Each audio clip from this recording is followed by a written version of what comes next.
और बड़ी खबर लखनऊ से आ रही है, जहां पर पुलिस ने एनकाउंटर में 1 लाख के इनामी शूटर संजय को मार गिराया है। संजय बिल्डर संदीप सिंह हत्याकांड का मुख्य आरोपी था। शूटर ने आज से ठीक 1 महीने पहले 27 मई को बिल्डर संदीप सिंह की हत्या कर दी थी। बिल्डर की हत्या के बाद पुलिस शूटर की तलाश कर रही थी और आज सुबह पुलिस ने जब उसे पकड़ने की कोशिश की तो उसने पुलिस के ऊपर ही फायरिंग कर दी। और देखिए, पुलिस की जवाबी कार्रवाई में वो घायल हो गए हैं। उसे अस्पताल ले जाया गया, जहां पर इलाज के दौरान उसकी मौत हो गई। कुख्यात अपराधी संजय पर अंबेडकर नगर, बस्ती, अयोध्या में कई बड़ी घटनाओं को अंजाम दे चुका था पहले ही, जिसमें हत्या के मामले में भी वो शामिल था। लखनऊ में बिल्डर की हत्या के बाद पुलिस ने उस पर 1 लाख का इनाम घोषित किया था और घटना के बाद से लगातार वो पुलिस को चकमा दे रहा था। लेकिन पुलिस ने वारदात के 30 दिन बाद यानी कि आज उसे एनकाउंटर में ढेर कर दिया। बताया जा रहा है कि यह घटना पुरानी रंजिश और जमीन विवाद की वजह से की गई थी, जिसमें संदीप की हत्या के लिए 5 लाख की सुपारी दी गई।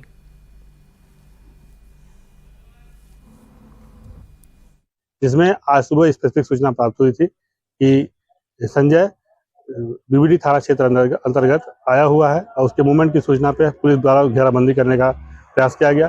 पुलिस पार्टी को देखकर उसने जुग्गो रेगुलेटर के पास से लगातार अंधाधुंध फायरिंग करनी शुरू कर दी।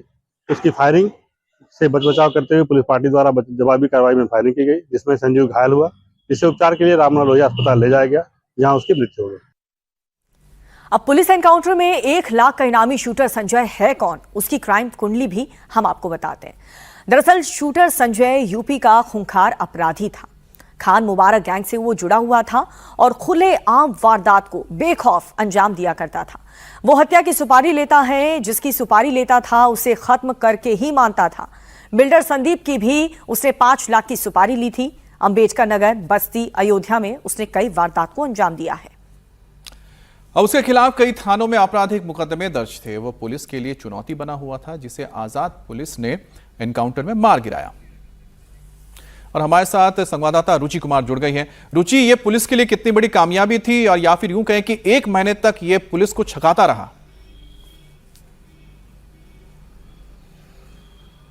इसीलिए इसके ऊपर 1 लाख का इनाम रखा गया था। और क्योंकि जिस तरह से लखनऊ में, जो प्रदेश की राजधानी है, दिन दहाड़े इस तरह से मारी थी गोली संदीप जो बिल्डर थे, तो उसने पूरे शहर को दहला दिया था और पुलिस के लिए बहुत बड़ी चुनौती थी।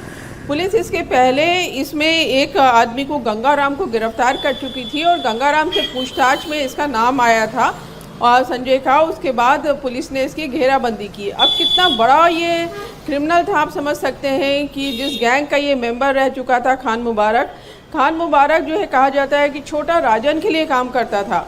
ये भी कहा जाता है कि खान मुबारक जब पढ़ता था तो कोई अंपायर ने उसको क्रिकेट में आउट दे दिया था तो गोली मार दी थी। खान मुबारक का एक वीडियो वायरल हुआ था कि एक आदमी है, उसके सर पे उसने कांच की बोतल रखी हुई थी और उस पर निशाना लगा रहा था। तो इस तरह का गैंग लीडर इसका रहा है, तो आप समझ सकते हैं कि किस तरह का क्राइम ये करता था। अब यूपी की अगर बात करें तो 2017 से हम अगर आज तक देखें तो करीब 17,000 इनकाउंटर हो चुके हैं और 280 जो अपराधी हैं वो मारे जा चुके हैं। यानी एक तरह का, क्योंकि लॉ एंड ऑर्डर सरकार के लिए बहुत बड़ा इशू है, तो इसलिए इस पर कड़ी नज़र है कि जो भी अपराधी है वो बचेगा नहीं, तो क्राइम करने के पहले वो थोड़ा सा डरे। तो आप यही बताने की कोशिश कर रहे हैं कि उत्तर प्रदेश में भले ही कुछ वक्त तक जो अपराधी हैं खुद को बचा सकते हैं, लेकिन उनके लिए पुलिस की गिरफ्त से दूर भाग जाना यह मुमकिन नहीं है। वो गिरफ्त में आए जाते हैं, जैसे कि ये आरोपी भी आया 30 दिन बाद, आखिरकार पुलिस के हत्थे चढ़ा और उसका एनकाउंटर में मारा जाना यही बताता है। धन्यवाद आपका।